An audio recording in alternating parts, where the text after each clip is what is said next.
अरे रा रा रा रा मोर हरी की तिरा भाजने सफत चखल चखल के वकड़े आ तो ऐसा सोटा मारियो रे तुर कन्हलो रब दे रारी भाई मुधियार की बेराई ये तो हर ही कस नहीं चीज कबरी उदान पछियाए कैसे लागत रात तीर में जाके बने देखे अरे वाह वारी कलारा भाई जोर ले काय तुरंत मला कैसे मारे करिया बिलवा मुके ताई मोरन हारी की चूरा भाजला कैसे टोरा था ए ठोकर टोरे तो तोर का बिगड़ के बेंद्रा भूके भारी पावर देखा पथस मोला था कैसे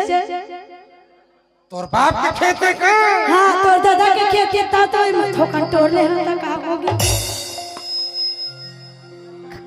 ज्यादा चित्ती कर मेरा ते मोला कहां ले जाबी झुटूरा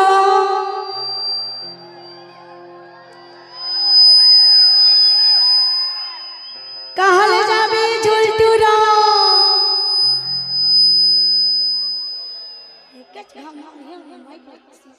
सरपंच के न धर के ले जाऊं सरपंच करा सुन सुना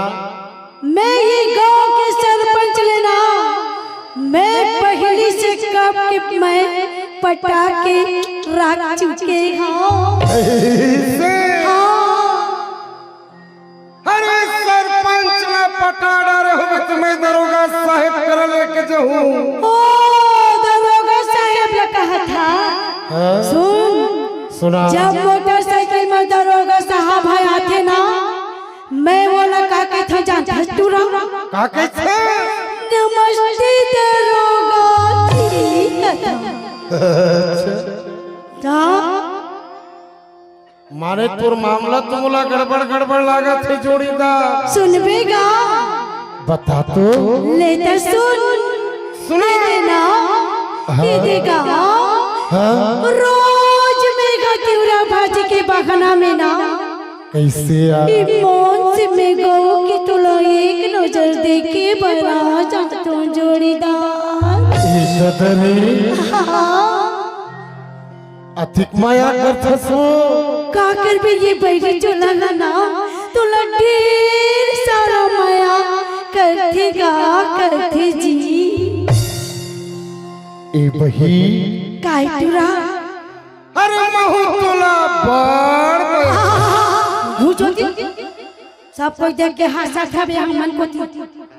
अरे कोई नहीं आई है हक जात में ये सब कंडील बारा ते काहे देख तो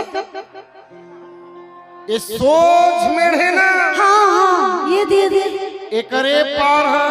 हां भाजी ये दिखत है जत्ता रंग बिरंग के सुघर दिखत है वो एकदम भारी सुंदर एमन अकरी और प्यूराए अच्छा अब ये देती के मन बड़े दिखते पहाड़ का एती के मन बौटरा और राहे रे ऐसे ठीक है तो सुनना मैं बौटरा रहे ला पहली शुरू करत था टोरे पर ते बढ़िया बिंदास ते मौसम गोठियाए जा बिंदास हां ते गोठिया जा तले सुन चल सुना दे